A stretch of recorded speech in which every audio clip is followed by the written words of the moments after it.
มึงแค่กระจอกนะมึงจะได้จะมาดูถูกของหมอบ้านมึงมาเบิ่งดูมึงมาขวดขอกูสิไปหักเอามาบอมีปัญญาบอบ้านกูนี่นะนำไหลไฟสว่างหัวทางสะดวกมึงแค่กระจอกนะมึงจะได้จะมาดูถูกของหมอบ้านกูมึงมาเบิ่งดูมึงมาขวดขอกูสิไปหักเอามาบอมีปัญญาบอบ้านสวัสดีครับพี่น้องฝั่งลาวฝั่งไทยนะหลายคนก็สงสัยว่าแบบว่าเห็นถนนในประเทศไทยแล้วแบบว่าสงสัยในวัตถุอย่างว่าไหลทางก็สนใจก็สนใจเพราะว่าแบบนี้พี่น้องนี่คือถนนบ้านเนาะบ้านประยอดเป็นเพราะแบบนี้ที่แบบคือสนใจหรือว่าตกใจนะเพราะว่าบ้านประยอดมันแบบนี้แล้วเป็นมักเป็นถนนดินแดงบ้านประยอดนะเมื่อตามชนบทก็จะประมาณนี้ตามชนบทบ้านประยอดจะบริเวณไหลทางบริเวณสิบแห่งจราจรเพราะว่าเป็นถนนดินแดงที่แบบคือถ่ายที่เห็นเลยมักเป็นแต่ที่บ้านคนพี่น้องคือถนนจริงๆถนนในหมู่บ้าน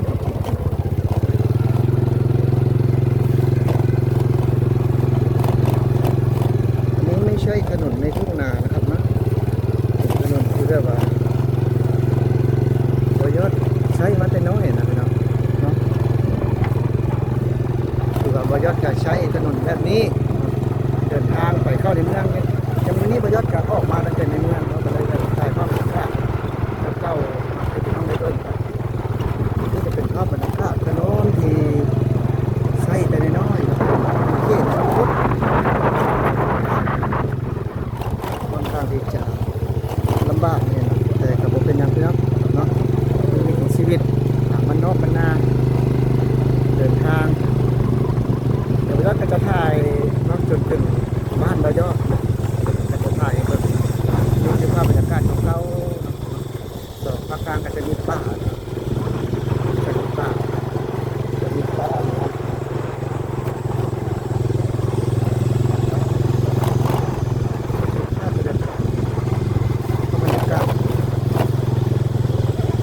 ประเทศไทยนี่ก็หาเพิ่งได้ยากเลยพี่น้องเลยแล้วก็จะได้มีป่ามีโดมมีถนนลูกลังกันนี่นะครับไปได้ยากมากแต่ประมาณยอดเดือนที่ปกติถึง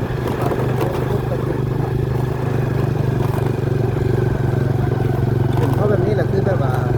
แรงงานลาวเราไปเห็นถนนในประเทศไทยก็แบบว่าตื่นเต้นอย่างคนดีๆได้เพราะว่า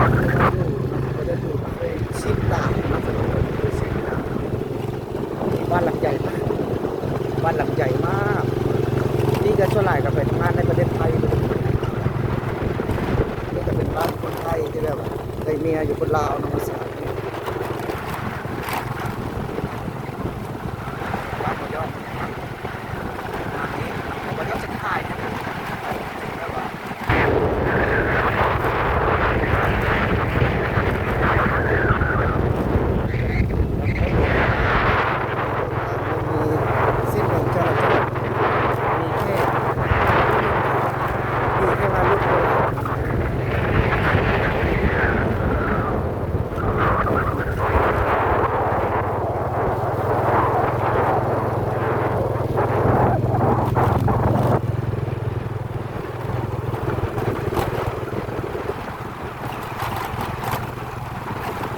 ชนบทนี่ก็คือส่วนหลายแล้วมันไปทำงานประเทศไทยเนาะเขตนี้ก็จะเป็นบ้านที่ไปทำงานประเทศไทยเนาะสวยงามมากนะหลังเล็กๆเนาะแต่ว่าอบอุ่นเนาะ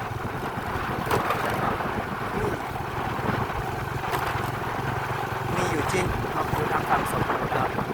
บ้านคนนำจะใกล้จะถึงเนาะหมู่บ้านของบ้านก่อนชอบแล้ว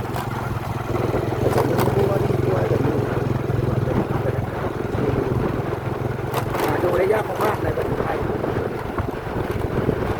แต่ว่าเป็นเพราะสิ่งนี้แหละคือว่าเขาไปเห็นความเจริญความพัฒนาความทันสมัยนี่แต่ว่าหลังใจมากๆ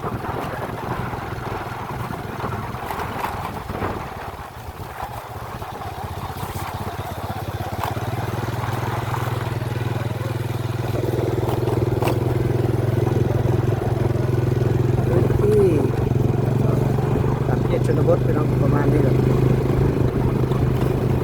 นี่คือใกล้จะถึงหมู่บ้านบ่อยอดแล้วเนาะ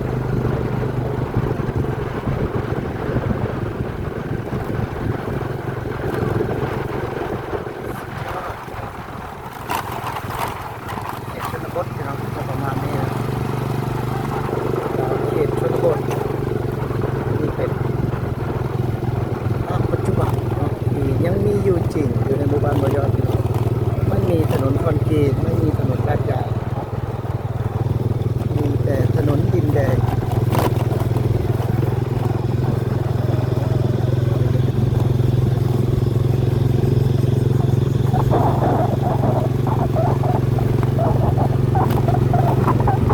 ถ้าว่าไปเมืองนึงครับตอนที่จะไปถึงจากบ้านบ่อยอดไปถึงในทางลาดยางเป็นที่ประมาณ6 กิโลเมตร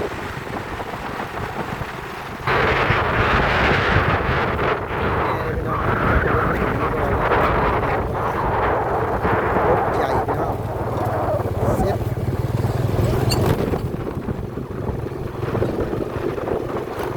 เต็มเลยพี่น้อง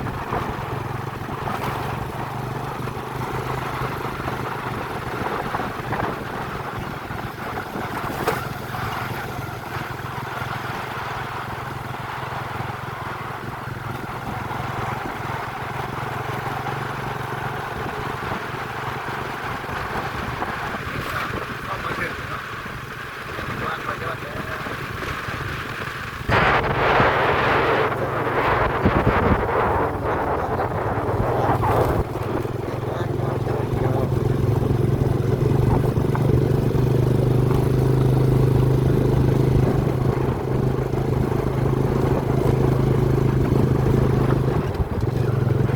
นี่ก็บ้านแรงงานลาวนะ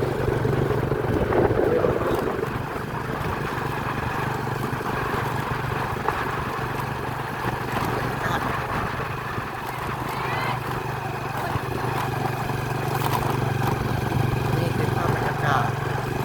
หมู่บ้านกลางชนบทนะครับแต่ว่าหลังใหญ่มากเนาะก็ส่วนหลายก็คือได้มาจากประเทศไทยอันนี้คือบ้านแรงงานลาวพี่น้องนั่นก็คือไอ้น้อยเนาะนี่คือบ้านแม่ยายของผม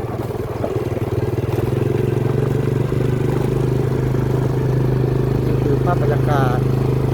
หมู่บ้านในป่าเขาบ่อยอดเป็นชนบทนี่คือหมู่บ้านบ่อยอดซับซ้อนมากนะใกล้จะถึงบ้านบ่อยอดแล้วใกล้จะถึงแล้วพี่น้องใกล้จะถึงแล้วโอ้ดีพี่น้อง